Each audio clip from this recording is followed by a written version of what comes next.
I'm Rebecca. And I'm Hunter, and this is The Family Showdown!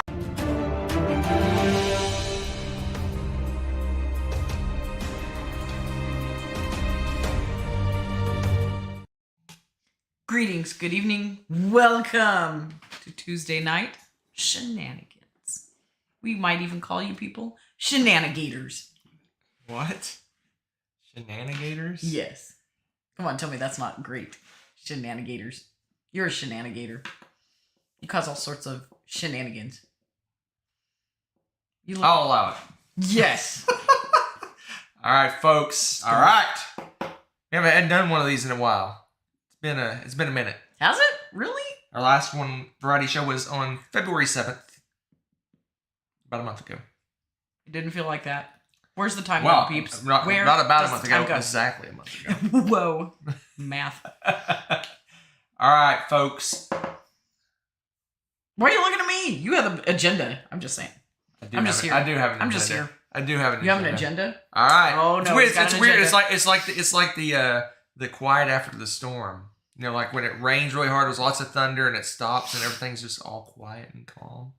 It's like all our hundreds are done. Top 100s. And we're back to it's like almost like the start of the year. It's like the start. If we did seasons. This would be our We don't do seasons. But if we did seasons, this would be the start of the season. There you go. We're renewed like the spring. I don't know about all that. All right. So, folks, this is what's going to happen. We're going to talk about games we played. We played some games. We did. So let's push the button. Uh-oh. Where are my buttons? Push the button, Frank. Who's Frank?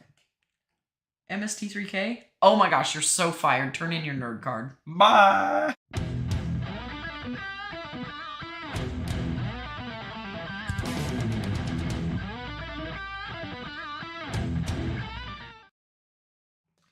Yeah, Cesara said we have to do a top 1,000. Yes. I would almost take that as a challenge.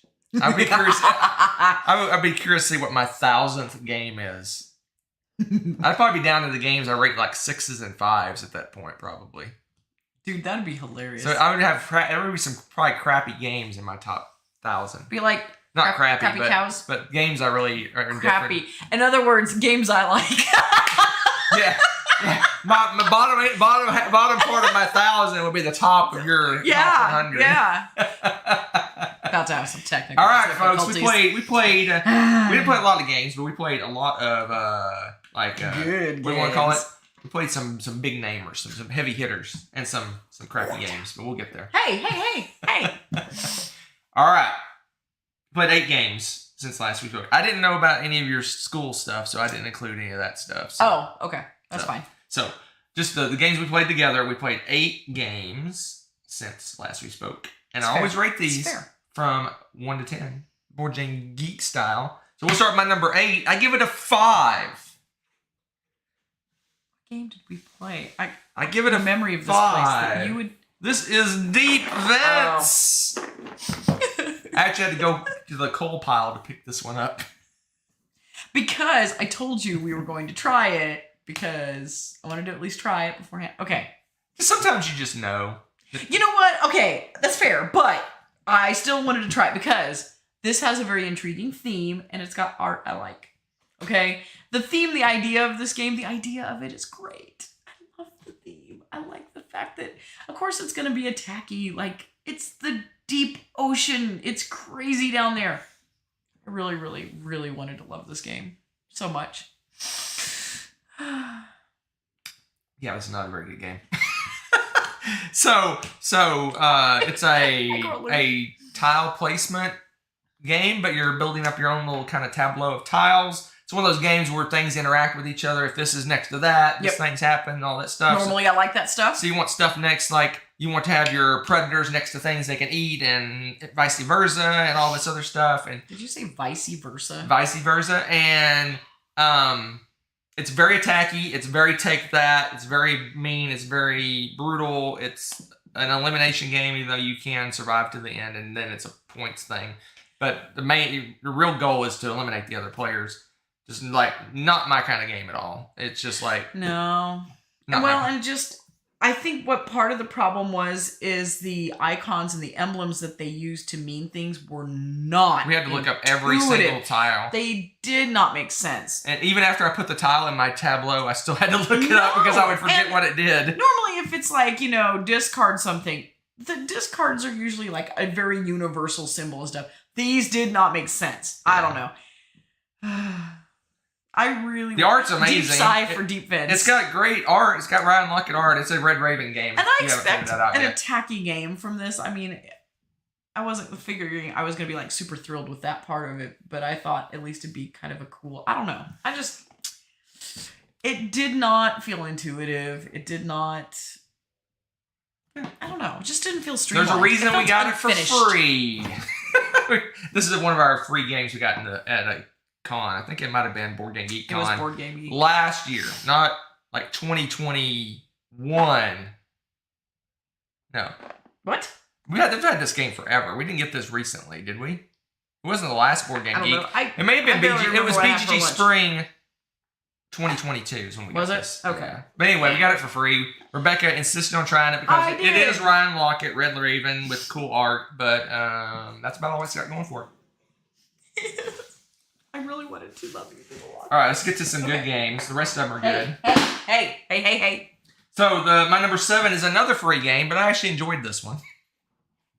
I enjoyed the other one somewhat. I gave it a 5, which means, so to me a 5 means I did not enjoy it. But if you really wanted to play it, I would play it. Okay. That's what a 5 means to me. I don't know what it means on the Board Game Geek scale, but that's what it means to me is I didn't enjoy it, but if you're like all gung-ho and excited to play it, I would play it. Okay. That's what a 5 means to me. So, it's a 5. So the next one is another free game we got. It may have been the same convention, I can't recall. But I give it a 7, which means I liked it. It's a meh plus. 6 is a meh, 7 is a meh plus. That is Imaginarium. Yo! So, this is a really weird art. Extremely strange art. Like, the art is a little creepy. If art kind of creeps you out. What's that stupid weird game Delicio likes? Flonase? Something Flocati? Yeah. Circus Flocati? Okay, I got that vibe. Okay, I'm just saying. It's not really quite creepy art. That trippy, not quite, but it's close. And it's weird. Yeah, Circus Flocati. Thank you, Kabuki. So, and it's...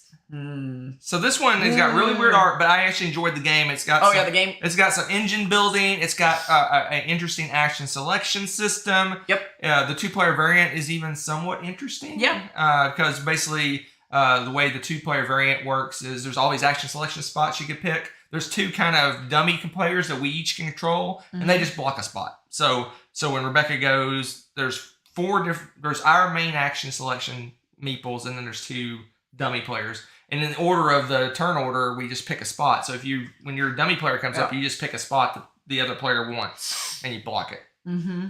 That's basically what it is. Engine building, basically you were going out and you're finding these old beat-up machines. It's got like a steampunk vibe. It's very steampunky. Yeah, you're finding these busted-up machines, and you're drafting those. So it's card drafting. So you draft those machines, and you have a choice. You could spend the resources to repair that machine and make it functional, and then it does stuff for you. Usually produces resources or something like that. Yep. Or you can just strip it for parts and get resources that way. So it depends on what you do. And you also can repair the machine, use it for a little while, and then strip it for resources. And you get more resources because it's been repaired. Kind of an engine building, got a cool action selection system. That's what I found most interesting. That's the reason I rated it as high as I did. Right. I found that action selection interesting. It was fun. You have a little board here. I don't know if you can see, but there's 6 different actions you can take, 3 on each side. And then it has this little clocky looking thing that has 2 little. Oh man, that was fun. 2 little dials like a clock would have. But they're set. And you have to point them at the actions you want to take. So you can't just pick 2 actions. They have to be adjacent to each other. Unless you get superpower. I got a superpower card that let me pick the actions, and that was crazy powerful. That was really interesting. I thought that was really cool. You can't take the same actions twice in a row, but you can just move it a little bit, and you can take one of the 2 actions again. So Really cool action selection system. It was an okay little game. It's not something I'm gonna like be jumping to go back to play again, but it was fun to play. No, and I almost feel like I almost purposely had to avoid the art a little bit, right? It's got some creepy art, like really creepy art. Like but almost horrific. Not horrific, but bloody. But like when those scary things where they put like a baby doll on top of a little demon-looking thing. Yes. It's that kind of weird art. It's like really strange art. Yeah, that's a good one. What is it? My students like to say the sleep paralysis demon. That's what it looks like. But it's the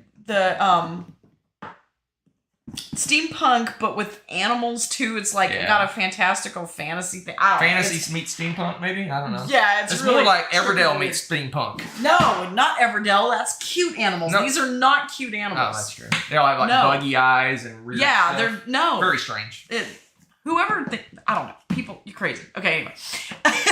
All right. That was my number 7. I give it a 7. Let's move on to my 6. I give this a 7 also. This was my Valentine's Day choice. A 7? Only a 7? Yes. Interesting. It's a little light, a little quick. So we did our Valentine's Day tradition. We went and got we go to the board game store. We all get to buy something. It doesn't have to be a board game because they have board games and role playing stuff and stuffed animals and all sorts of. They have you name it, graphic novels and those little what are they called? The little poppy things. The little dudes with the big heads. Pops. I don't know what they're called. Someone will tell me what they're called. Anyway, they have all this stuff, so you can buy whatever you want. You can buy whatever you want. I always buy a board game, and my choice was Beer and Bread. Funko Pops. There you go. Yeah. So Beer and Bread was my choice for the Valentine's Day thing, and I think Rebecca liked it better than I did, so maybe I bought her a Valentine's Day gift. This is a little 2-player game from Capstone Games, resource management. It's got multi-use cards. It's got a lot of cool things going for it. I think if this game was a little more robust, a little more going on, a little bit bigger. How dare. Let me finish. I would love it even more. Would you? Because it's a 30-minute game. It just, boom, it's done. But I like the concept. It's got resource management. It's got the multi-use cards. So when you get the cards, you can either spend the card for harvesting resources. You could spend the card for a superpower that you tuck under your board. Or you could spend the card as a contract to complete. So you have these cards in your hand, and you have a choice each turn what you want to do with those cards. Yep. And you're basically, the contracts are, there's beer contracts, and then there's bread contracts. So you're producing beer, and you're producing different types of beer and different types of bread. And your in-game score is your beer and bread cards, whichever one you have the least points in. And then there's some of the superpowers are helps you harvest resources, or it gives you a special action, or it gives you in-game scoring, all kinds of different things going on. And in fact, what's cool about the board is the bottom of your board. So the player board is split in half. One player sits on one side, the other player sits on the other side. You have different regions under your board that you put your cards. So your in-game scoring cards are going to go in a certain spot. The ones that help you with harvesting goes in a certain spot. That sort of thing. It's a really cool game. If you want a light a 2-player game with a little bit of meat, but not like super heavy. This is a great go-to for that. It's a good one. It's a good one. I mean, it's along the lines of the other Cosmos 2-player games. It's very similar weight, similar playtime. Yep. That sort of thing. It really could be a Cosmos game, 2-player game, is the way it plays. Right. No, that's part of the. Oh, that's kind of cute. I can't believe he hasn't checked this insert, but it's got a little bit of art. Had a little art in it. It actually fits the cards. That's true. It does. Usually that doesn't slow you down though. You're like, So I am intrigued. Yeah, it's a King Domino size. It's the same size as Targi and. Yeah, it's like it's in that all nice creatures and patchwork, that size box. It's just perfect for that realm, and it's maybe you just need. I don't know. Does it need to be like vodka and potatoes? Does it need to have a little more like oomph to it? It needs to be about a half hour longer and have more decisions. Well, there you go. I disagree with him. I think this is great. And yes, you know what? You're totally right. I think it was either Coralie or Kabuki said something about now I want fondue. I kind of feel that way too. You look at that bread, you're like, that looks like it should be dipped in cheese. I agree. All the cheese. That's what you need. The fondue expansion. And then you'd be good. You need to go to Capstone and talk to them. I will. All right. Anybody know their number? Okay. That is my number 6. Beer and bread, I give it a 7. So it's a good one. You should give it an 8. It's good. Yeah. Man. My number Man. 5. So we got a bunch of new games in the last few days. And one of the things we got the Feld City Collection. The games 1 through 4 of the Feld City Collection. I feel like I need a top hat right And we've played 3 of them. We haven't played the 4th one. We have not. This is my least favorite. Time is our enemy. This is my least favorite of the 3 that we played. Rude. But it was also one of my least favorite Feld games because this is a re-theming, a reimagining of Rialto, which is one of our least favorite Felds. Oh, I have Rialto. No, don't bring that out yet. So I played New York. New York City! New York City. So this is, again, a re-theming, a reimagining, a reworking of Rialto, which is a Stefan Feld game. So the original Rialto, I gave a 7 to. It was... Wait a minute. You gave Beer and Bread a 7. I'm not done yet. I gave the original... I think she's only hearing about half of what I'm saying. The original Rialto, I gave a 7 to. Let me finish. Can I finish? You can finish? Okay. finish. This one I give an 8. So I think it's definitely an improvement over Rialto. I know Coralie. I enjoyed it quite a bit. I think that the changes they made are good. The components are off the charts cool. But Off the charts cool? compared to Rialto, we're going to show you what Rialto used to look like here in a second. All right, that's fair. That's going to be later. Oh, okay. That's going to be later. I can't wait, though. So this is the Game 3 in the City Collection, Rialto rethemed. If you know what Rialto is, it's a Stefan Feld game that is area control. So in the original Rialto, I think there was islands that you're building bridges between, and you're basically putting cubes, cubes or cylinders or something like that, very generic pieces on each of the islands, and there's each island will score a various amount of points based on how much, there's like a starting amount for each island, and then there's ways to increase the value of the islands as the game goes through. This game is very similar. You're building skyscrapers in New York, but this one I like how the card play works. It's a bidding. It's almost an auction system. It is an auction system. You're bidding to take actions. So there's 6 different actions that you can take. Is it upside down? No. Oh, what? Carla's like, the front and the back match. And I'm like, it's a sleeve. It has to. Oh, snap. But wait, Coralie, you're interrupting me. Look, see that? Oh, no!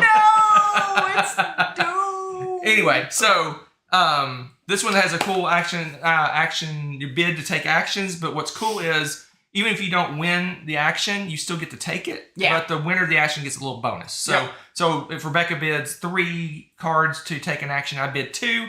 Then I get mad. Her power of the action is 3, my power is 2, and then she gets a bonus. So her power is actually 4 for that action. So you get a little bonus for winning it. It makes the there's a track. I think it's a news track or a press track or something like that. You're going up. Yeah, it's a cute little newspaper. And that's the tiebreaker. So if she bids 2 cards and I bid 2 cards, whoever's further on that track wins. Tiebreaker. So that makes that track like crazy valuable to have. And you led the entire game. I did, and I think that helped me immensely. Immensely. So this is better than Rialto. It's not so much better that it blows me away. And I'm going to talk further about, I'm not going to talk about it right now about the City Collection, and I'm going to talk about that. Oh yeah, we're going to talk about that. It's a separate discussion after we go through all the games we played. So I'm going to talk a little bit more about the City Collection as a whole after we're done. Just so you know. But for this game, it's better than Rialto, and I enjoyed it quite a bit. So, anything to add? Not yet. All right. But yeah, sleeves, especially these, I'm with you, Kabuki, because I'm gripping this fairly tightly, and it's still sliding. That is dangerous. Well, and that's what I think happened to me too. The benefit of sleeves is it's hiding. That's actually what someone said, too, and it keeps the box from spreading loose. But That's still, about it makes me nervous because I have to hold it this way because otherwise it does slide pretty significantly. Yep. All right, let's move on to my number 4. My number 4 was Rebecca's Valentine's choice for a game. And that was, I give it an 8 as well, and that is Cubitos. Yes. There you go, Corley, just for you. Just for you. Is this one matching? No. What? Oh, it should be I don't matching. look. I don't. I know you don't. I know. But it's more fun. It's more fun to believe that this is intentional. So for a square box, there's a 1 in 4 chance it's going to be right. No one likes in a rectangular box. Don't ever tell me the odds. It's kid. a 50-50 chance it's going to be right. Garbage. No. Okay. How did I compare this before? Because I think it was the perfect comparison. It's Dice Masters meets what did I say it was? Some racing game. Yeah. Oh, Jamaica. Yeah. Yeah. This is Jamaica meets Dice Masters. And I don't know why, because usually dice are obnoxious, but I love this game because you're racing around a little track. You can't really attack each other, but you kind of can. But your dice, you have all these special dice, and you're rolling them, and they have terrible odds of giving you anything, but you do it anyway because you like to press your luck, and it's hilarious. I guess because I have no expectations of doing well, and then you do well, and then it's really fun. And it's just got some really weird superpowers and stuff with it. I don't know. I love this game. I would not compare this to Jamaica other than the racing part of it.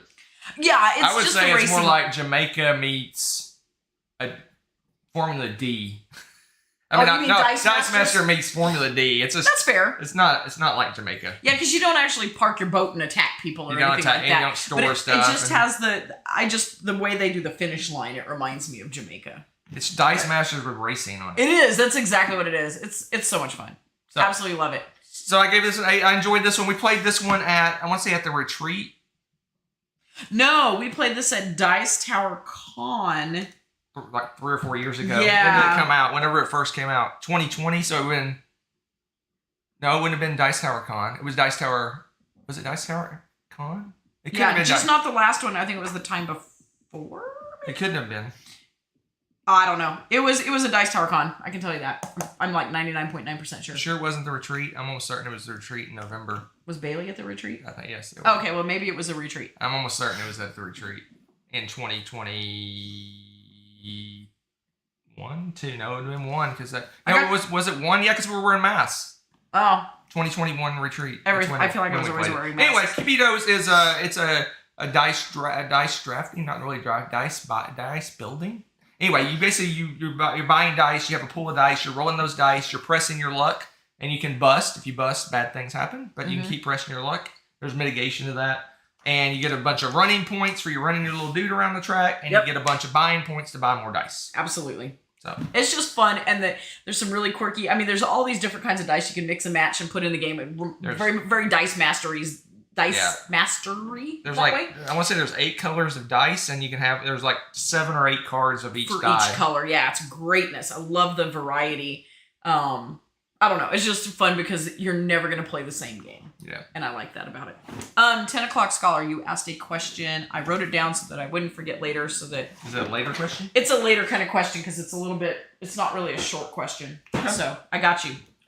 But yes, Cubitos. I don't know how much you said you rated that a 7? 8. He likes the one before my pick for Valentine's Day better than his pick for Valentine's Day. That's hilarious to me. I just think it was funny. It was almost like I just heard a lot of buzz around beer and bread, so I want to try it out. Heck yeah, it was good. All right. It was 8 good. Let's move on. No, beer and bread was 7. Oh, my bad. You may rate it an 8. I rated it a 7. Yeah, all right. I'll get him. So, my number 3, I give this a 9. This is another of the failed city collection. This is the retheming of Macau, Amsterdam. You guys like that side or that side? I like the dark side. You would. Okay. So this is in the box. Let's see. Look, we got this, and then you got. Oh, what is happening here? I told you 1 in 4 chance. Woo! Let's see. Yep, Underground's like the dark side. And even the side of the box has a dark side and a light side. And a light side, so it looks cool on the shelf, however you want to do it, too. All right, so Amsterdam is the retheming of Macau. It's another one of Stefan Feld games that's been out of print for What's the date on Macau? Oh. 2012? It was old. 2009. 2009. It's been out of print for a decade. Well over a decade. I was going to say, that's more than a decade. Well, that's when it came out. Math. It went out of print for later than that year. Okay, fair. So it's been out of print for about a decade. I got it secondhand like 7 or 8 years ago. But anyway, Macau is one of our favorite Feld games. Yes. Both of one of our favorites. Yes. For both of us. Usually top 3-ish. Of the Felds, yep. Of the Felds for us. I like this one better than Macau. I do too. I can't believe I'm saying that, but I do. And it was a really pleasant and awesome surprise. We're both like, are we going to be getting rid of Macau? I mean, we were actually discussing this now because we're like, this, as much as you had to fight and find, like, hunt down Macau, and then this game. I like it better. The rules are better. The components are better. The gameplay is better. It is. Everything's better. There's only one thing that's not better, but I'm going to say that when we talk about the city collection. Okay, all right. But I love it. If you don't know Macau, it is a resource management game. It has and card drafting. So you're drafting these cards into a tableau. You have to pay for these cards, kind of like a contract. And when you pay for the cards, then you get the ability of that card. Maybe it's usually a superpower that you can use every turn for the most part. There's some in-game scoring cards, things like that. But you draft the card, it goes in your tableau, and then you pay for the card like a contract to activate the card. You got a boat, you're going around and delivering goods, you're collecting goods. But the gimmick is the resource management. So at the start of every round, you're going to roll some dice. The dice are I think there's 6 different colors of dice. You're going to have a range from 1 to 6 because there's 6-sided dice. And whatever die you take, like if I take a gray 5, I'm going to get 5 gray cubes, but I'm going to get those 5 cubes 5 turns from now. Yep. If I draft a red 1, I'm going to get 1 red cube, but I'll get it in 1 turn from now, this turn, effectively. So it's a kind of a choice, right? It's like, do I want stuff now or do I want stuff later? But what's the crux of it? You could just pick big numbers and have amazing turns later. But the cards are contracts. So a card might have, you need 2 reds and 2 grays. So you're going to have to get a turn where you have both red together. And gray cubes coming out at the same time. Or you're going to have to find a way to draft a card to produce those cubes. So it's kind of a puzzly logistics puzzle in that sense, which I really enjoy. It's a great game. If you like Macau, I don't know if it's worth it to get this copy for you because we're going to talk about that. Oh yeah, we're going to compare this too, right? We're going to compare and contrast. Good. But for me, this is a better game than Macau. Oh, I agree. It saddens me a little bit because Macau has a place in my heart, but this is good. We're gonna do we'll do a side-by-side comparison so we can talk about it because there's a lot going on. See, now you drew my attention to it. Now I can't not notice and let me slide. All right. My number 2 game is a Kickstarter I've been waiting on forever.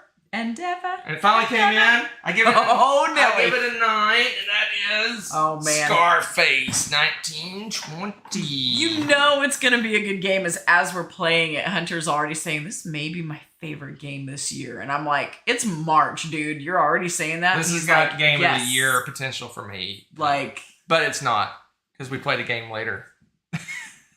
Maybe. So this at the time, I thought this would be my game of the year. Yes, another monster box, Corlew. Don't get me started. Yeah, it is a complete beast. But I will say this about the Kickstarters and the good ones. This one is amazing. If a Kickstarter has game trays in it, I'm already kind of interested because they do a really good job. This game, it looks like a beast, and it is. But you can get it out to play it. So before I show it off, let me talk a little bit about it. This is you're a mobster family in Chicago 1920. If you're from America or you know American history, in 1920, Prohibition started and alcohol was illegal. That's when all the racketeering and the big mobs and all the gangs started and up. The speakeasies and the that's when all that happened. So you're a mob gang trying to exploit the situation as best as possible by selling booze, opening up speakeasies and casinos, and doing all sorts of illegal activities and attacking the other families and controlling areas. It is a really cool game. It's very wild. It's very attacky. It's very area control. Very control, attack, take that in a way because you're going in and you're basically attacking people's neighborhoods and taking them over and stuff like that. But the whole goal is to gather as much wealth as you possibly can for the length of the game. The game played fairly quick for us. It was an hour and a half game. Once we got That's it our taught, first play. Once we got it taught and going, it's about an hour and a half for 2 players. I'd say probably it says 30 minutes more per player. So an hour and a half for 2, 2 hours for 3, 2.5 for 4. That's probably pretty reasonable.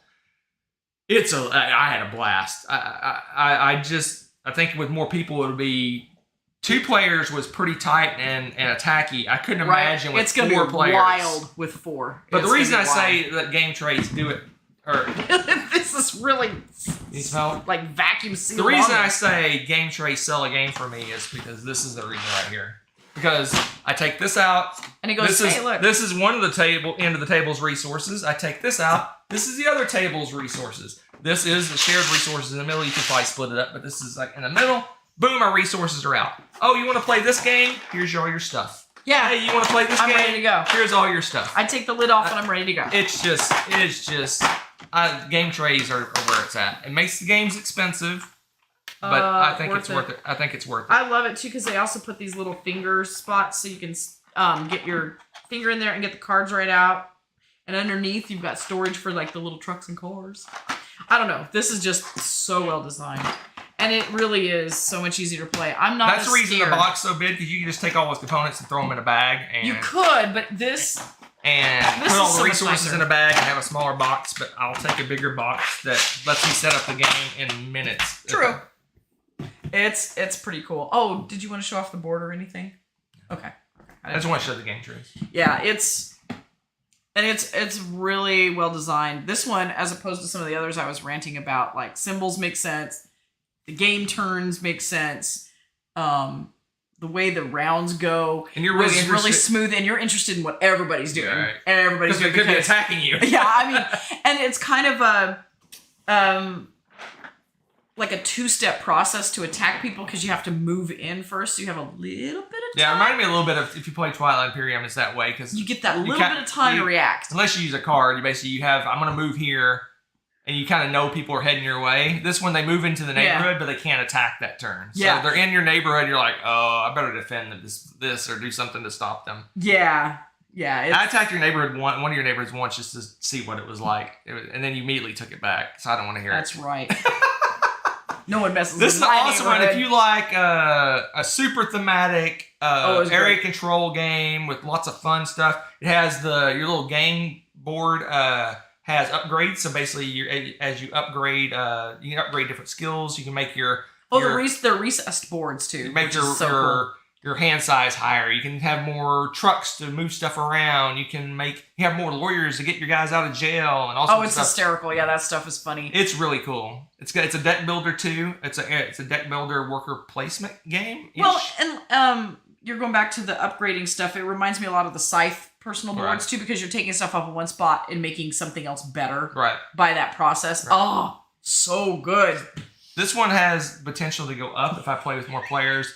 I think we only get kind of it was a rough game. There was a lot of fighting, but with 4 players, and then we play the game. The map is the same size. It doesn't change for players. True. You have less areas you can attack. There's like certain sections of the board. In the 2-player game, most of the sections has one. They call them neighborhoods. With more players, you have more of those. But even if there's 2 neighborhoods in the same area, everyone's people are in that same area. That was the only thing that kind of confused me is when they say next to the area. I'm always thinking next neighborhood over, and they mean you're sitting right next to the house. You're in the zone, but not in the zone. but not in the neighborhood. Yeah, that was the only thing that kind of threw me off with their wording. Everything else was pretty darn clear. Yeah, which was nice. It was an awesome game. Awesome. Super fun. And you guys know how I am about a lot of the attacking stuff. This has a theme that makes the attacking worthwhile. Like, it makes sense to be attacking each other in this game. So I was totally fine with that. Until somebody you took that neighborhood right back after I took it. I might have. And my favorite game that we played, and now the one I think is going to win Game of the Year. Until the next one comes along. You're funny. And that is Marrakesh, the new game in the Steffenfeld City collection. This one is my favorite Feld. Period. End of story. Best Feld ever. It Period. is. End of story. Period. It's in contention for me with Trajan. I'm willing to negotiate at this point. Best Feld ever. I really like this a lot. Does the box need to be this it does. big? Unfortunately, it does. It has a cube tower. Once again, though, the sleeve. And look at this ginormous sleeve. All right. We're gonna take bets. Does it match or does it not match? I'm guaranteeing it doesn't because I know you. And you guys are right. These are the most boring looking covers, I will be honest. And oh snap, he hates it, guys. So Marrakesh, I was getting hyped up to play this because it was kind of sitting on the table. I was getting hyped up, so I started watching videos about it, right? And Stefan Feld did like an introduction of this at I want to say Essen, or maybe it was just a Queen introduction or something like that. He said this is his, what do they call it? Masterpiece. No, it's the fancy word. Magnum opus? Yes. So he said this is That's his. Latin. This is his. He feels this is the best game he's ever designed. Yeah. So, and I don't disagree with him. It is really good. Like, look at all the colors. Really, really good. Colorful. So, our favorite Feld, well, my favorite Feld, her second favorite Feld is Amerigo, which is up on the. Which also happens to have. Which has a cube tower, which I love. Guess what? This one has a cube tower as well. So take Amerigo, put in the cube tower, and make it a. This game's so good. Randomizer bag. So what you're doing in this game is you are there's 12 different regions on your player board. Oh yeah, show these off. Your recessed so this player is board. your player board. Greatness. There's 12 different regions. There's 12 regions, or there's 11 regions, and then there's like little water well tower bender things there in some of the regions. There's 12 different regions, and you have these 12 different colored hexagonal cylinders. The ones I showed you. Cylinders from this point on. So you have these 12 cylinders, one fitting each of the different regions. And each round you're gonna pick 3 of the 12, and everyone is gonna basically secretly pick the three cylinders. Everybody reveals, and then you can put your workers in each of those regions, and you get to activate those regions. And then you take all those cylinders, you throw them in your cube tower, and then stuff falls out. And those are drafted by the players in turn order, and you get to fill in little. Each region has like 8 little places to put those cylinders. As you put more and more cylinders in that area, that action gets more and more powerful. So it's an action selection with powering up the actions, I guess. Yes. So you basically your actions as time goes by become more and more powerful as you go along. And there's all kinds of different actions. You're moving up tracks, you're getting in-game scoring, you're getting resources, all sorts of stuff. People were asking about the cube tower. Do they think it works? Because there were murmurs. You heard murmuring. It, in my experience, almost everything you put in comes out. But I suspect that was intentional. And we thought about halfway through the game that it's intentional because of the hexagonal shapes. I think no, they did that with the hexagonal shapes on purpose, I think. Right. So I think the thing is the action you pick. Let's say I pick the green action as one of my cylinders, right? And I throw it in. If it doesn't come out, I still get to take the green action, but that cube is that little cylinder that comes out. It's not going to make that action more powerful. Right. And Rebecca could end up drafting it away from me, right? Yes. She could draft that and I don't get it. But it's not end of the world if it doesn't come out. It's not like you can't take the action, you can't do anything. It's just you don't get to make that action more powerful. True. You're just drafting among the cylinders that come out to make actions more powerful. You're still only going to take the actions of the three cylinders you pick for that round. Yeah. So I think it's enough to just add that little occasional one that you're looking for might not come out. Yeah, I think it's just to add a little element of luck, a little tiny bit, but they didn't want it to dominate the game like it does with Amerigo. Usually in our I was kind of mentally keeping track, not every round, but just in general. Usually our 6 that we threw in, 5 or 7 came out. 5, 6, or 7 came out. It was pretty 5, 6, or 7 came out almost every round. I think we had 8 one time. and we had 4 one time. Yeah. And Otherwise, like, it was for the most part they all come out. But occasionally you're like, I really need that red cylinder. There's kind of that tension. Yeah, I think that was mostly intentional. Yeah, so I think it would stink if you dropped and only like 2 came out. It'd be like, Yeah, I think. But it's not, like I said, it's not the end of the world because you still selected the actions you want to take. Right. You just can't get the cylinders you want. Truth. And one of the big there's all kinds of scoring as you go along, but the main scoring, if you ever fill up a section, you get a bunch of points. Right. We need to talk about the board, though. You can talk about the board. No, I know, but I want to show them the board. There's a laser room. Tell them about the laser room. We call it the laser room. That's because it is. So you have these 2 tracks you're going up. So 2 of the regions, there's a white little, I want to say this is a palace, and then there's a black, I think it's a temple.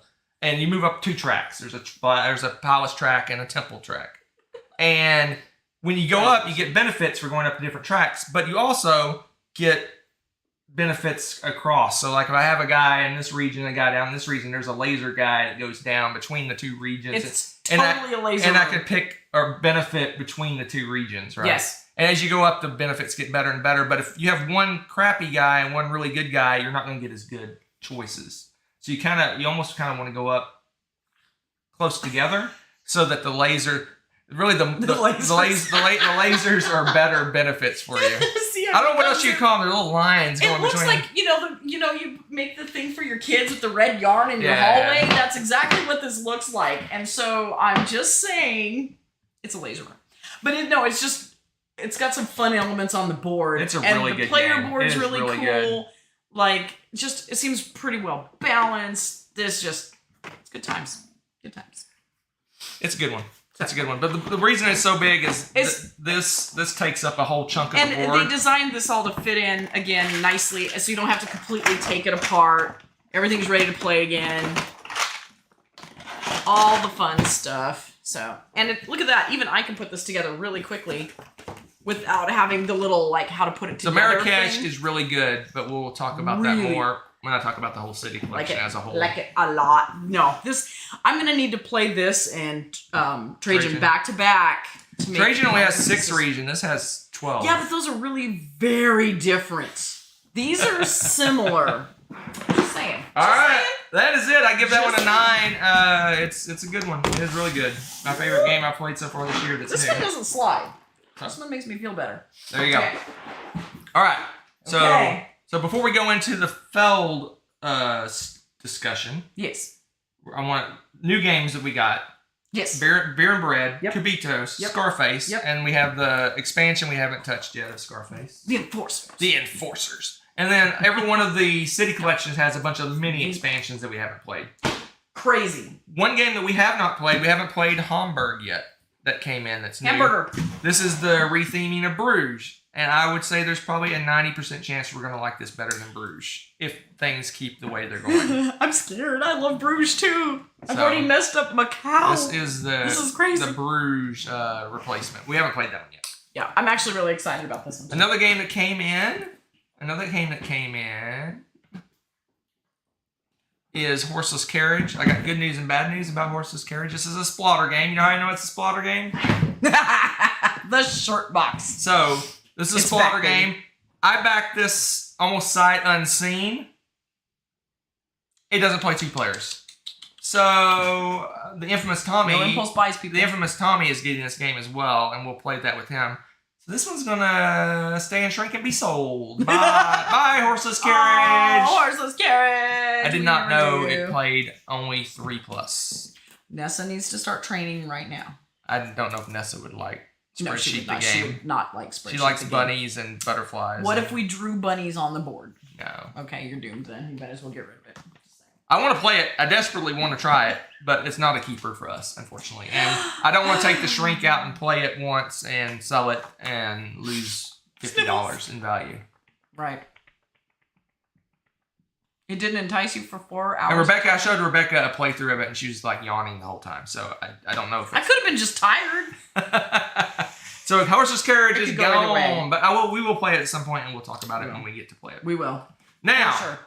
I'll answer the question. Oh, okay. And then yes. So 10 o'clock scholar wants to know about your 1 to 10 rating. Like, what are you using to rate your 1 to 10? Do you use the BGG rating? Is it different? I mostly use the BGG rating. This is the Hunter scale.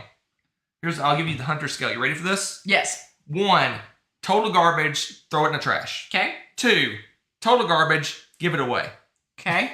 3, total garbage, give it to someone you like, who might like the game. Oh, okay. Okay, I was like... 4, I despise the game.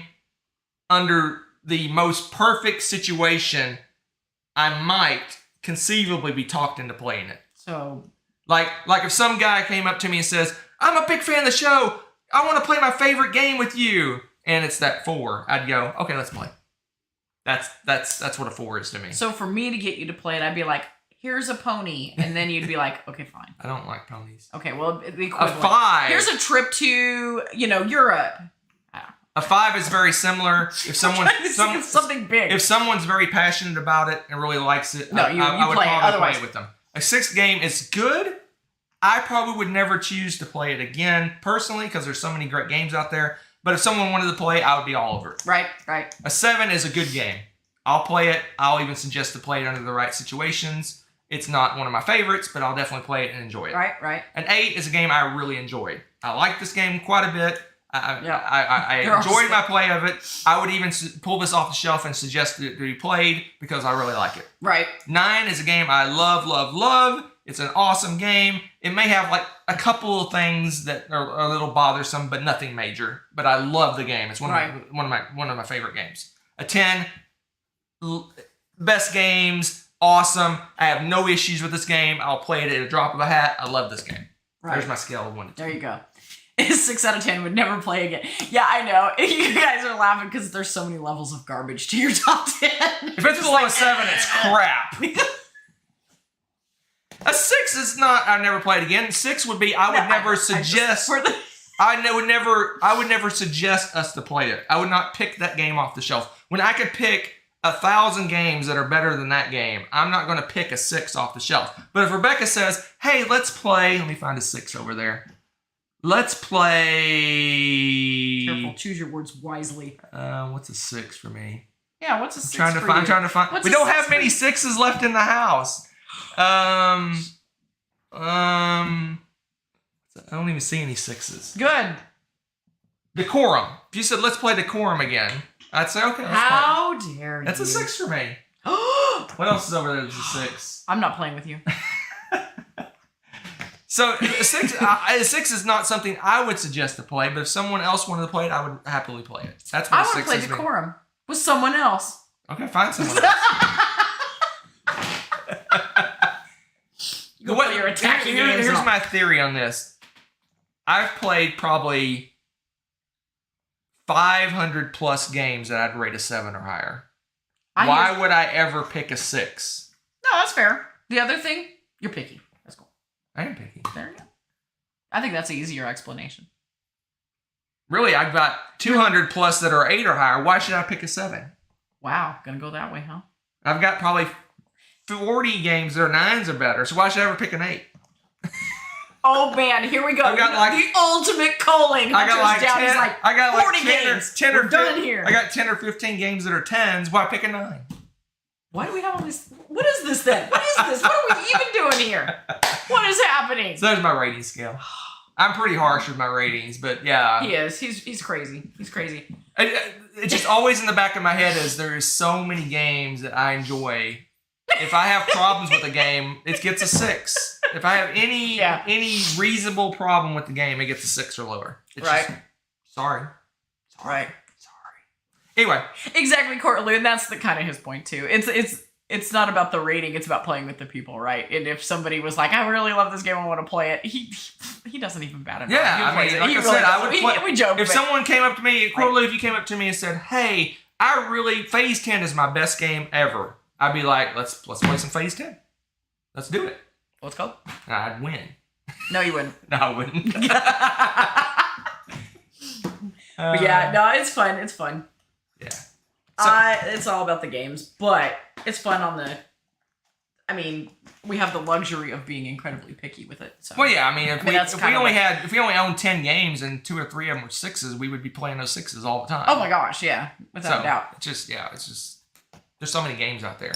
Right. So it's a whole big world. City collection. So here's. Oh, it's time. So it's time. You guys ready? Here's the city collection discussion. This is what we're going to end the night with. So the city collection, if you don't know what this is, Stefan Feld, along with Queen Games, went back and took a lot of his big name games and reimagined them, reworked them, and reproduced them in terms of components and everything. So the board looks different, the components are different, everything's different. The rules, for the most part, are very similar. Yes. If you've played the original Macau, you know about 90 to 95% of the new Macau. If you know Rialto, you know 80 or 90% of the new Rialto. So it's very, very similar, but there are some rules changes. I can't just pick up New York City and start playing if I played Rialto. It's not, there's differences. In my opinion, they're better differences. They're more interesting. The components are tons better. But the gist of it is, this probably was originally, not anymore because it's probably out of print, this originally was probably a $30 to $40 game. New York City, even without the deluxe components, is a $100 game. This is a $40 game, this is a $100 game. The deluxe version is a $120 game. So $40, $120. So the question is, does that price difference justify it for you? Yeah, that's the question that you have to answer. Now let's compare the two. We're going to compare Rialto with New York City. So Rialto, this is what you get for the original Rialto. You get some cardboard components, some more cardboard components, some tiny little cards, a bunch of cylinders, some more cylinders. You get very flimsy, I wouldn't say they're not quite paper, but very thin adjacent player boards. And here is the map of Rialto. So there's the map. So that's what you're getting for your $40 original cost. Now, when it was out of print, I'm sure it was selling for $70, $80, but that was secondhand market. Right. Rule book, very, very block texty, old school Stefan Feld rule books. So that's what you get in the old Rialto. So New York City, which is the new Rialto. You want to show that one off? Yes. So first off, game trays. You have collectible coin thing that I'm not going to show you physically by taking it out because it is locked in there right now with a very good seal. Oh, hello. So we have a game tray on the top. So in this game tray this is basically probably half of the components to the game. Yep. This is most of the player pieces and stuff you need laid out. A few other things like that. But you pop this out and you have most of your components. For sure. Oh, we got a little bit of spillage. Yeah, I told you we need to store it flat. Yep.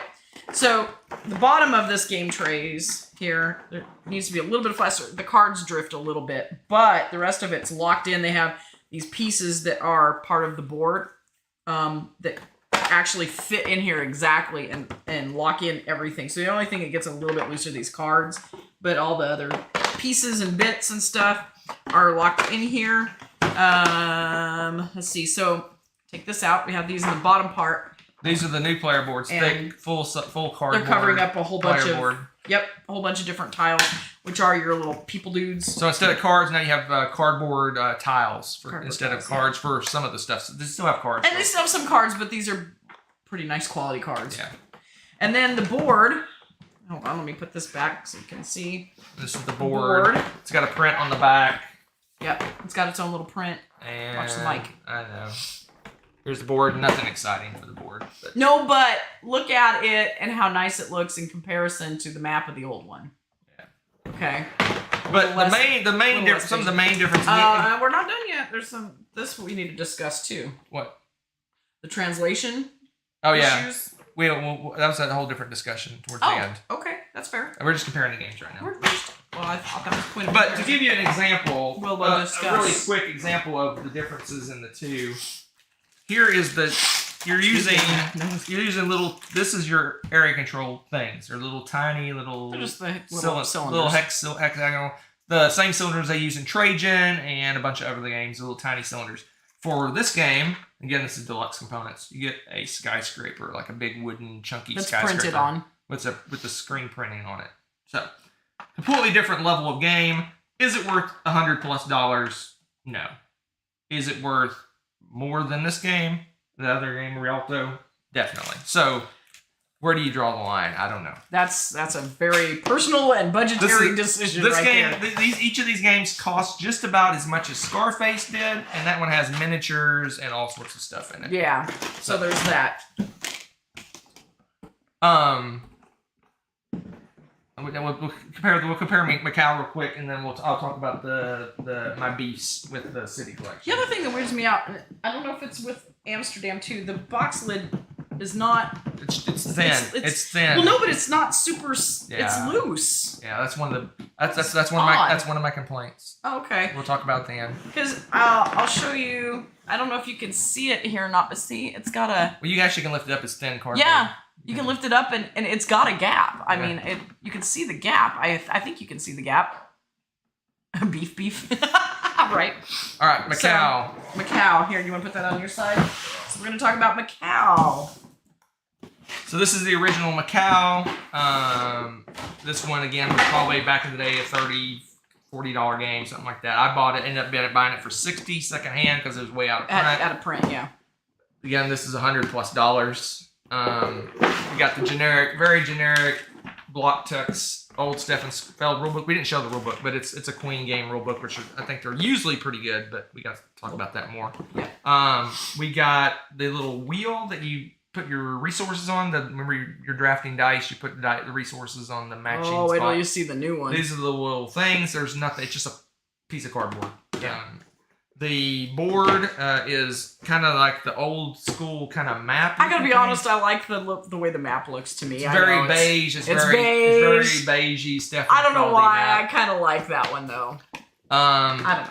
The bits, tons of cardboard chits, very tiny little cubes, wooden cubes, very tiny little cards. I can't believe I still have this insert. Anyway. I think my thought was we could resell it if we didn't like it, and I never got around to throwing away the insert. Anyway, that's the old Macau. The new Macau, which is Amsterdam. Once again, we have the glorious game trays with collectible monstrous coin that I'm not taking out for the time being.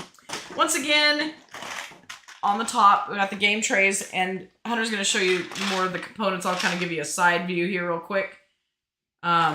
Has screen printed meeples. It has little boat meeples for your boat guy. It's got boats. You know how Hunter is. It's got all sorts of fun stuff. It does. The board once again has a cool print on the back, and look at the color on this bad boy. As opposed to last time. Oh, this way. Yeah, it's not straight. Yep, there you go.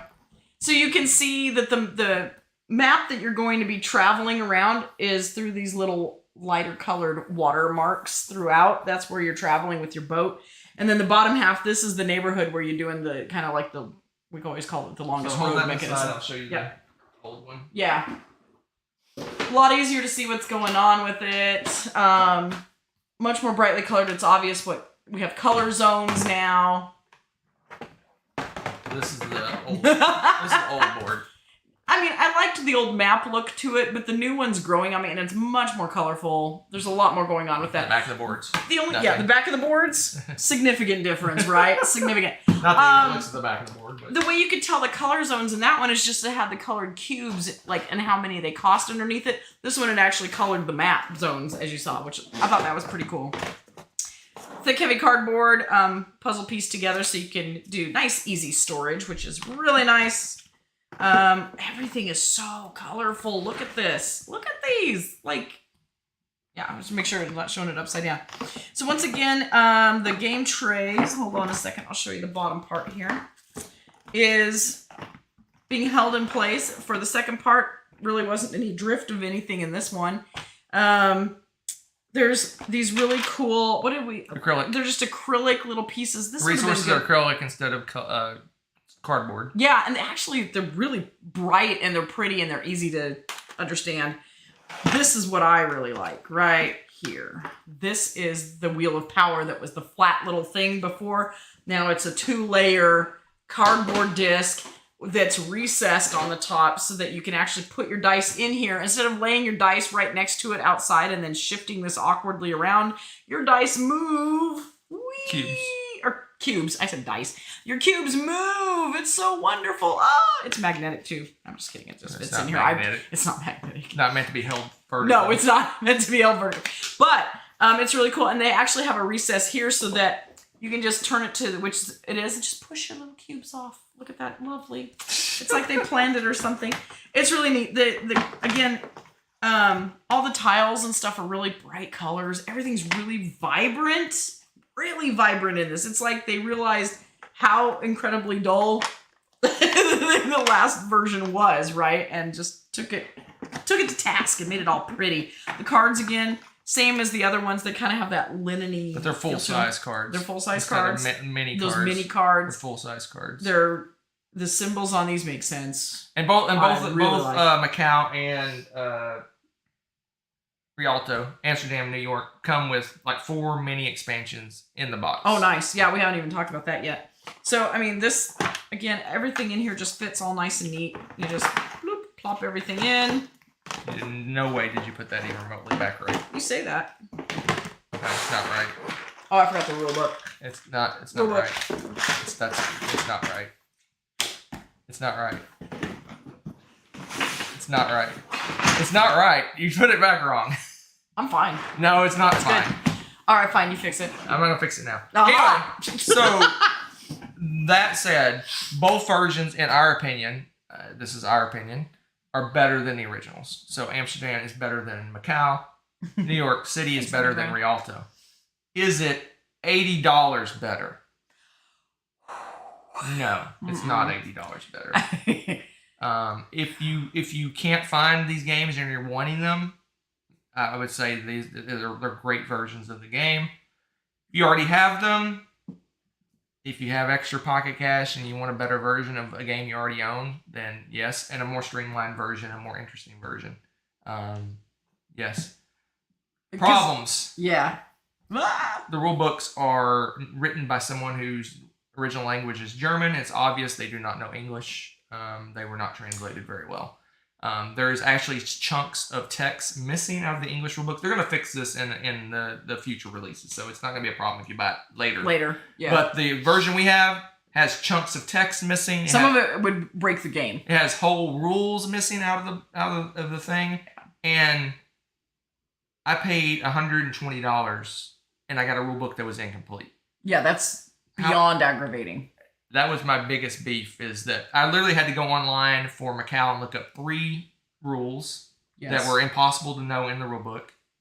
And what if you don't know if Board Game Geeks doesn't exist? I would assume if you're a gamer, you know it exists. But like that's not my first inclination. If you weren't there and I didn't know, I don't tend to go looking for rules online. Like, I use Board Game Geek to rate games and find games. I don't dig into the forums and stuff. That's not my thing.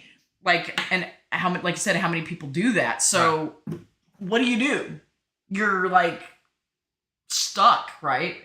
That would be incredibly frustrating. So, I think what they did is they produced this in, I want to say, I don't even want to guess how many different languages they released this in, and they should have localized it with someone that locally with the rules, but I think or what they should have done is, like we've said, talked about before, like, hand it to somebody, or I think Dice Tower's discussing it recently too. Hand it to somebody and say, "Can you learn to play this game with this set of rules?" And both games would be impossible to learn with the rule book alone. It just there was just one rule in, I think it was Macau, was literally just cut off. Yeah. It says put a certain number of meeples on the board. Yeah, and that's the entire rule. Or a certain number of something. Put a certain number of these things on the board. And that was period. Yeah. A certain number. I'm like, what? So I'm like digging through the rules. I'm like, okay, is there a section that tells you how many per player? Right. No. Literally, if you go to the German rule book, it says there's a piece of that sentence that was left off. That was completely left off the rule. And anyone that would have read that rule book once and tried to play it would not have been able to play the game. Yeah, that was literally. I came to a dead stop. I'm like, a certain number. Yeah. Well, and honestly, because I was beginning to get really nervous when we were playing this, I was shocked we ended up liking it as much as we did because of those struggles. And we had to stop what we're doing, setting it up, and just backtrack. And it took a while. It wasn't like you found it Which in is 30 funny seconds. because time to learn German, right? I've never had any problems with Queen Games rules, but these were just... it's just kind of shocking. I don't know. Is it a trend? I feel like there's been a trend lately that this is where people are cutting corners, is their rule book. And that is disturbing because I'm now very hesitant to want to see... It was New York City. It had the like, if it's an international game by Queen, now I'm a little like, I don't know. Because that really was kind of off-putting. And another one of it... That's a bad mistake. New York City also... did not have when you buy from a market cards from a market, occasionally you reset them or refill them. They had no rule in the book about how it was reset or redone. What are you looking for? The bottom half of this box.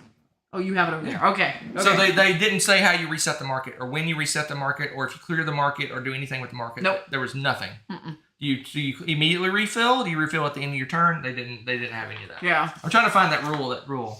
Oh, here it is. Here's the rule. Here's setup number 4 of New York City. The light tiles are the 12 start characters. Sort them in face-down stacks of 2 tiles each with value of 1 and 5. Then reveal a certain number of stacks. I love that. Reveal a certain number of stacks. That's it, period. Then reveal a certain number of stacks. And I'm like, good luck. I'm like, is there a box I'm missing? Do we just pick the certain number? Reveal a certain number of stacks. Right. Yeah. In the German rule book, it says equal to the number of players plus 1 was the rest of that sentence. Yeah. That stinks about... Yeah, Board Game to Tears has had some bummer stuff with Kickstarter, too. That's... Oh. Yeah, it's a risk, but they do, I mean, better or worse, they do make you click on that button that says, we are not a store, you may not get your product. Yeah. Cora Lou, it's funny you say that. We're going to be kind of getting to that. Cora Lou mentioned, she said, are these just eye candy then? Do you think they're counting on people leaving them in shrink on the shelf of opportunity? Is this purely a collector's thing? Could be. So, that said, knowing what I know now, I would have bought Marrakesh by itself and left the others. Because it is not worth $80 a game. Right. Or actually for us, $120 because we already have the other games. Original, yeah, that's true. To get the games. But if you want a really nice looking Euro game by Stefan Feld, that is, in my opinion, a superior product to the original. Yes. And you have the money to do it, go for it. Yeah. Which leads into my next thing. So this is Stefan Feld games 1 through 4. Marrakesh is 1. Macau is 2. Amsterdam's 2. New York City's 3. New York City's 3. Hamburg is 4. So that's the first 4 games. So the original Kickstarter, you could buy Marrakesh by itself. You could buy all the games. You can buy deluxe. Every one of them has a little coin. Whatever thingy. you want. So all the you have your stuff. choice. So I'm like, so I just got a notification that the next 2 games, Game 5 and Game 6, are coming out. Right. So Game 5 and 6 are re-themings or redoings or reworkings, however you want to say it, of Bora Bora and La Isla. La Isla. So I don't know, remember their names. It's Cuza and Cusco. Kind of, and I can't remember the other name. So I was like, heck, we like these games. These are great improvements. Right. We're not like starving or worried about money. So right, we have the what do they call it? The income. Wherewithal? No, anyway, extra money. I can't think of the word I'm looking for. Anyway, so it was like, okay, let's do it. Sorry about that. Disposable income. Yeah. Let's do it. Let's do it. Because Bora Bora is kind of middle of the pack for us, and La Isla for me is kind of lower down. But I'm like, these are better games. They're rethemed. They look really cool. They're amazing. Let's do it. So I went out and I was ready to just click buy. And I thought, let's just take a look. Let's just take a little peek before I drop 200 and... How much was it with shipping? $284. For 2 games. For 2 games shipped. So $142 a game shipped. I thought, let's take a little peek. Let's just take a little sneaky little peek. Because a small portion of what we do is collecting board games. So that weighs into it a little bit. Right. Better versions of the game. We probably can sell the older versions for a decent amount of money. If we decide to. We still haven't quite decided, but we're deciding. So I thought, let's take a peek. So, City Collection. Queen Games decided no game trays. Yeah, the one of our biggest selling points. No game trays.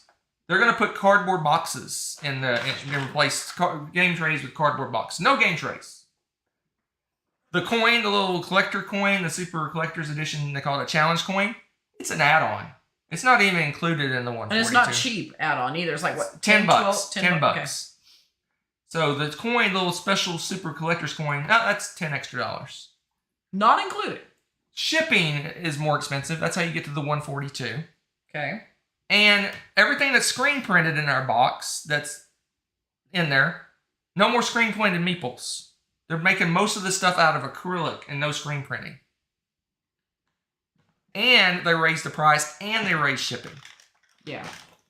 Which to me says 2 words, money and grab. Yeah, and I'm like, no. So if they were really concerned about this being a city collection, they would have continued the things that made it the city collection, right? Like all of the fancy, you'd make it uniform. That's the whole point of a collection. I don't know. That first off, without even looking at pricing, so weirds me out. That upset me a little bit. Enough to where I decided, no, I'm not buying this. I mean, maybe if it was Trajan and Amerigo, I might think about it. Right. Maybe, because it's our favorites. Yeah, Canadian money. Oh my gosh. But on top of all that, they sold it as we're trying to lower the carbon footprint of the planet, and we're trying to not produce as much plastic. We're going to use acrylic, which is plastic. I know. I'm like, wait, what? We're not going to do game trays because cardboard's biodegradable. We're not going to do the game trays because cardboard's biodegradable. We want more control over the production process, so we're going to pull a lot of our stuff back and print stuff that we have more control over what we're doing. Which I would greatly applaud. They sold it as saving the earth, as saving the planet. And it just rings false. I hate to talk badly, but I've got to talk badly. I know this one is I walked away even more so disappointed. I was angry. And if you go to the place where people can make comments, there's like 1,000 comments about people complaining about this. Yeah, I guess. I mean, if they were legitimately... They raised the price $20+ per game, and they're giving you an inferior product. Yeah. It just screams money grab, and it's really disappointing. They changed midstream. Because if they were really concerned about the carbon footprint, it's not like these are so old that this was before we talked about the carbon footprint. Right. Why wouldn't you do that with these? Yeah. Why did you change the pricing? No, they don't want game trays making the money. They want to make the money. Right. And it's just... Right. Well, they want to increase their profit margin. I bet... My gut feeling is, even though they're charging $120 a game, so many things went wrong. Yeah. Because this game, it came out a year late. Okay. Due to COVID, due to the shipping crisis, they bought it on the city collection. Even though they were charging a ton of money with these nice game trays, these nice components, these metal coins. Oh, they're making up for it then. Stefan Feld signing because we got all these little cards that Stefan Feld signed. He was getting money for all that stuff. I think they lost money. That sucks. Even though they were charging as much as they were charging for that city collection. Because of all the chaos. That sucks. They lost money, and they're like, we got to recoup our losses. So we're gonna cut as much as we can out of the next 2 games and charge more and recoup what we lost on the first round. I'm just guessing. Yeah. But the nice person in me wants to think the best and think it's not like, oh, we got these suckers on the hook now. They want all these games. We're gonna crank up the price and they'll buy it no matter what we charge, right? Yeah. That's just because I'm all for eco-friendly, but I think they would have done it with these. But then why didn't they go eco-friendly with these? Why did they have a revelation that the planet's dying between I just don't see that then and now? I mean, well, it just seems to be a trend. A lot of people are looking at, well, our profit margin. I don't know, and it's just like that's so short-sighted because now you're going to be losing a lot of loyal fans and customers. And if you're a collector, like Rebecca said, you don't want 4 games that look one way and 2 games that look completely different. No, that's not a collection. For completionists and stuff, that is just.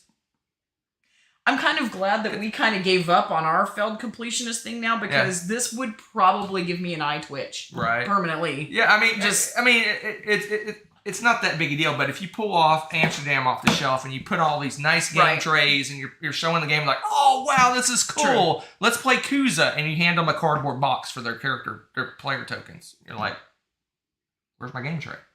Yeah, it's just weird. What is this? And Kabuki, you're totally right. Like, it's not as big a deal because you're right. We're keeping these. We're using these. It's not like I'm going to chuck this in a landfill like a water bottle. These are designed to stay in the game forever. In fact, that's so true. Like, in fact, if you look at the game tray this game tray that's in the bottom of these is intended to stay in the box. This is not. These are here to stay. This isn't meant to be taken out of the box. Extra this is super part wrap. Of the box. I hate like the shrink wrap. Honestly, I'm not a fan of all the shrink wrap and marketing and stuff. Not necessarily just board games. Well, in general, some people put that little strip over the side that you cut, which is fine for me because I don't care. But a lot of people think, oh, you can't take that off the box. It stays on the box. Okay, but it's also so much nicer than having all this plastic. Well, yeah, every time I get finished doing a There's game, so much trash. There's plastic. I mean, that's where we need to be cutting the corners. We recycle it. It's the stuff that you throw away is where they should be looking at, not the stuff that you're keeping. Right. Yeah, it's an interesting. Yeah, Obsession does use cardboard boxes, and they are nice ones. But those are great, and those would work. So why not be using that? They're kind of using something like that. They're kind of which is fine, but again, why now? Yeah, I don't know. And the price tag, just that's I got sticker shock. Right, $284 for two games. Two Euro like you games. said, are not Simon games with ginormous. Like take up a cube with minis and insanity and it's meeples and wood and cardboard. Wow. I mean, it's anyway. Yeah, but rant over.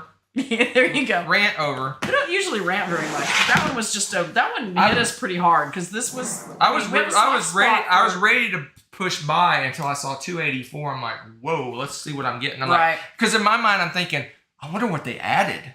I wonder what other cool stuff are we getting. They doing even more cool things. I was expecting even more. I was like, oh, I want to see what they're doing. Right. They kicked it up a notch, so I'm like, there's gonna be cool acrylic. Everything's gonna be acrylic, or everything's gonna be this and that, and it's gonna look really cool, and they have amazing inserts. And I'm like, I looked at the first update. It's like, this is all the stuff that you're not getting. I was like, no. I'm like, thanks for playing. Okay. You combine. So our Steady collection stops at 4 games. Sad but true.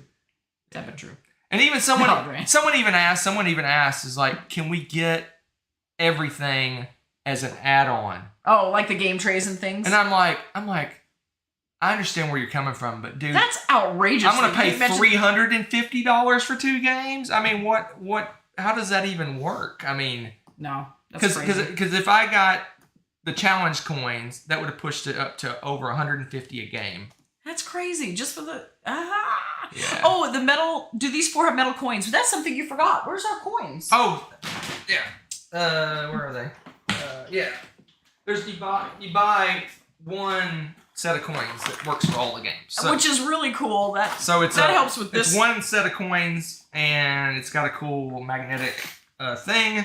And you have 1 set of coins that works for all the games. So that's one thing that Stefan Feld did with a lot of his games. Is they all use similar coins, and they're always similar value. He doesn't have one game that you need like 10 coins for, and another game you need 300 coins for. Which is another thing I just really like about his design. This is good for all 4 games. One of the games, New York has little dollar bills, and we played with those, but you could just easily use the coins. Use the coins for those. So, but they were thick cardboard. They were kind of fun to mess with. They're really nice metal coins. They're hilarious too. We call them Feldians. Feldians have his head on them. Because the back of the coin has Stefan Feld's profile on it. No, it's on the heads, not the tails. I said the back of the coin. You said the back of the coin. That'd be the front. That's heads. The number's on the front. I don't care what you say. Numbers. It's called heads because you have a head on it. What's wrong with you? Anyway, those are Feldians. We call them Feldians. So, yeah. So we did get metal coins. I completely forgot about this part of it. Yeah. Right. We have it sitting next to all the other games, and when we play any of them, we just pull it off the shelf and open it up, and boom, you got your coins. Yeah. Yeah, Board Game to Tears, you're right. Like, a lot of times, we really could do without a lot of the plastic stuff in general, too. Because you're right, a lot of those inserts, we jokingly, but seriously, like, the really crummy ones, we just take them out of the box and chuck them. Yeah. But these, obviously, you don't. They're made to recycle. We throw them, whether they get recycled or not, we throw them in our recycling, so it's not, hopefully not total loss, but... Okay, I gotta stop you because you're killing me. You just threw the New York rules in the Amsterdam lid. I'm going to organize these. You put the New York lid on the Amsterdam box, and I have Amsterdam, half of it here, and you have, like, the actual New York... I'm going to redo it. I don't know, but you keep mixing it more, and it's giving me palpitations. We'll redo them. It's okay. It's okay. Okay, good. It's okay. Breathe. I don't want to have to sort these out. Yeah, it was New Amsterdam. You're right. New Amsterdam. I was thinking that when he started talking about the game. All right, I think that's it. I hate to end on a rant, but I think that's it for tonight. So 1 week from tonight, we'll be doing a top 10. It's TBD. TBD. So if you go out to our Board Game Geek, it's voting time. Our Board Game Geek forums, whatever you call it, guild, which there's a link down in the description of this video. I'll be putting up a poll in the next day or two with a list of potential top 10s. And you guys can vote, and whichever gets the most votes is the one we'll do. So choose wisely. Well, usually do the top 2. Usually are our next 2. Is usually how I do it. You're no fun. Choose wisely. There's only one. No hurry tonight. Oh my gosh, it's already like almost 10. It's almost 10 o'clock. Fog of love. I know. Eventually. We were going to do it this weekend. We just got busy with other things this weekend. Yeah. So. It's happening though. It will be happening this year.